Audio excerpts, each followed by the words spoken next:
As Mama Chioma walked back towards the compound carrying a bucket of water, she had no idea that the life she had carefully constructed was about to collapse before the eyes of everyone.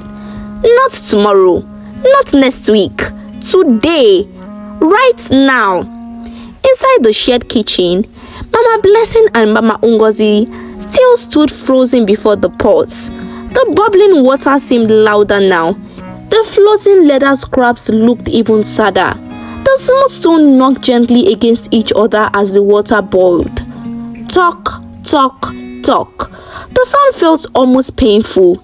Mama Blessing reached into the pot with a long spoon and lifted one of the stone.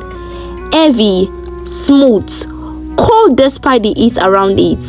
She stared at it. This stone had become the premium meat Mama Chioma talked about every day. This stone had become the evidence of a desperate woman suffering. Before either woman could decide what to do next, a voice suddenly exploded from behind them. "What are you doing?" The kitchen shook with the force of the scream. Both women jumped. The stone nearly fell from Mama Blessing's hand. They turned. Mama Chioma stood at the entrance. A bucket slipped from her fingers. Water spread across the ground. Her face was pale. Her eyes were wide with terror. Not anger, not yet. Terror, pure terror. Because she immediately understood what had happened. The secret was gone. The lie was exposed. And there was no way to put it back inside the pot. "Mama Chioma," Mama Ngozi began softly. But the woman charged forward. "Leave my pot. Leave it. Leave it alone." She grabbed the lid and tried to cover the pot. But it was too late. Far too late. The shouting had already attracted attention. Doors opened. Children ran towards the kitchen. Men stepped out from their rooms. Women abandoned their cooking. Within minutes, half the compound had gathered. What happened? Who is shouting? What is going on? The crowd pushed closer. Curiosity spread faster than fire. Then, someone saw the content of the pots. The person froze. Another person looked. Then another.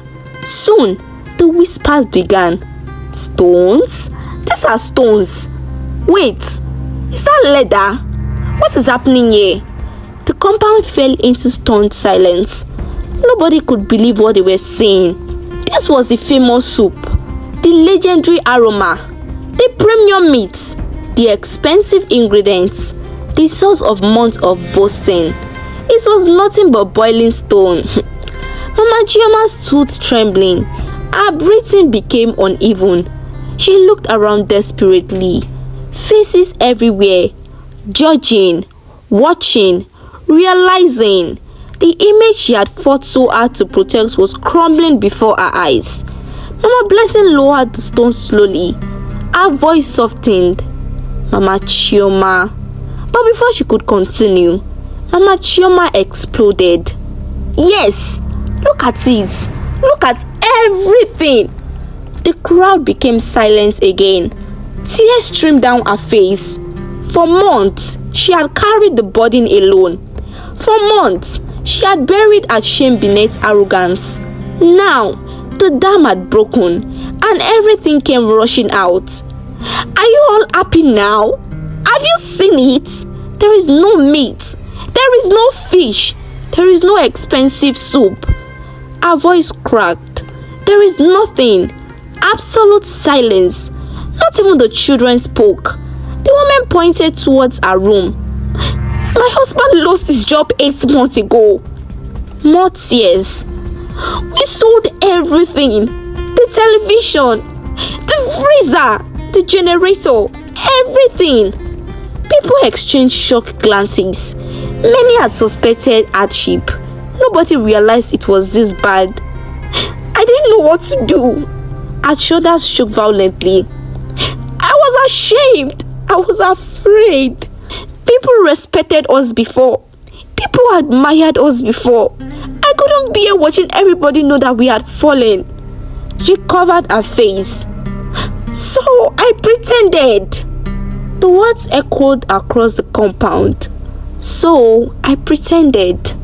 Those 4 words carried the weight of months of suffering, months of fear, months of lies, months of hunger. My dear people, listen carefully. Sometimes people are not pretending because they enjoy it. Sometimes they are pretending because they are terrified. Terrified of judgment, terrified of embarrassment, terrified of becoming the topic of discussion. But no matter the reason, a lie remains a lie, and eventually it becomes heavier than the truth. Suddenly, a small voice came from behind the crowd. "Mommy!"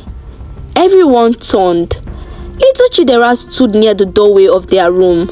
Behind her stood her younger brother. Both children looked thin, much thinner than anyone had realized. Their clothes hung loosely on their bodies. Their eyes carried the dull look of children who hadn't eaten properly in a long time. The sight hit the compound like a slap.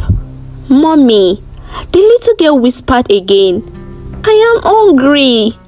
Those 2 words shattered whatever strength Mama Chioma still had. She collapsed onto a wooden stool, crying uncontrollably. Not the controlled tears of embarrassment, not the dramatic tears people show in public. Real tears, raw tears, painful tears. The kind that comes from a wounded heart. The kind that come when somebody has finally run out of strength. The children rushed towards her. She pulled them into her arms, and for several moments, the entire compound watched in silence. Nobody mocked her. Nobody laughed. Nobody insulted her. Because the situation had moved beyond gossip. This was suffering. Real suffering. And suffering had a way of silencing even the loudest critics. Mr. Emeka appeared from their room. His shoulder was slumped. His face looked tired, older than his years. He looked at the crowd, then at the exposed pots, then at his crying wife. For a moment, he simply stood there. Then he spoke quietly. "I begged her." The compound listened. "I begged her to stop pretending." His voice broke. "I told her we should tell people the truth. I told her there is no shame in hardship." But she couldn't accept it. He looked at his wife sadly. She was trying to protect our dignity. Another painful silence followed. Then something unexpected happened. Mama Blessing stepped forward. She carried a small bowl. Inside was freshly cooked rice and stew. She placed it before the children without saying a word. A few seconds later, Mama Ngozi disappeared briefly. She returned carrying beans.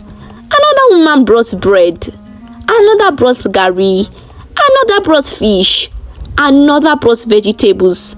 Before long, food began arriving from every direction.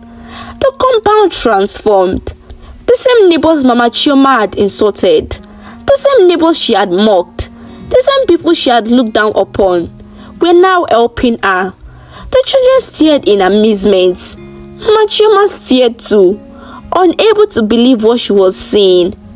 "Mama Blessing," she whispered. The woman smiled sadly. "My sister, we are all neighbors. We fight, we gossip, we annoy each other, but we are all still neighbors." Tears flowed again, this time for a different reason, not shame, gratitude. As evening settled over the compound, the famous pot sat quietly in the kitchen, its secret fully exposed, its purpose finished. Nobody needed to look inside anymore. The lesson had already been revealed, and it was much bigger than stones and leather, much bigger than fake aromas, much bigger than the woman's pride. My dear people, what can we learn from Mama Chioma's story? A great deal. First, never judge your worth by appearances. The people who look the richest might not always be rich. The people who look the strongest might not always be strong, and the people who smile the loudest are sometimes carrying the deepest pain. Second, pride is a very expensive burden. It can make people suffer in silence. It can make people reject help.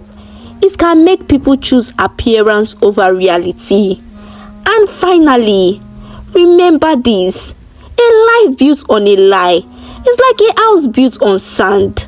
No matter how beautiful it looks, no matter how impressive it appears, one day the truth will arrive like rain, and only what is genuine will remain standing. Mama Chioma eventually learned that lesson, not through success, not through wealth, but through humiliations. And sometimes, the lesson that hurts the most becomes the lesson we never forget. So tell me, my dear people, have you ever tried to impress others when secretly struggling inside? Have you ever carried a burden simply because you were afraid of what people would say? Think about it, because somewhere out there tonight, another Mama Chioma may be boiling stone in a pot, not literally, but emotionally, pretending everything is fine, while silently crying for help. And perhaps the greatest courage is not pretending to be strong. Perhaps the greatest courage is simply telling the truth. Thank you so much for watching this amazing story. I hope you all enjoyed it, and I hope you all learned something from this story. Please kindly hit on that subscribe button, like this video, drop your opinion of what you think about this story in the comment section, because I would love to hear your thoughts. And also share with your friends and your loved ones. Let them also learn from Mama Chioma's story. And with that being said, I will see you all in another of my video. Bye.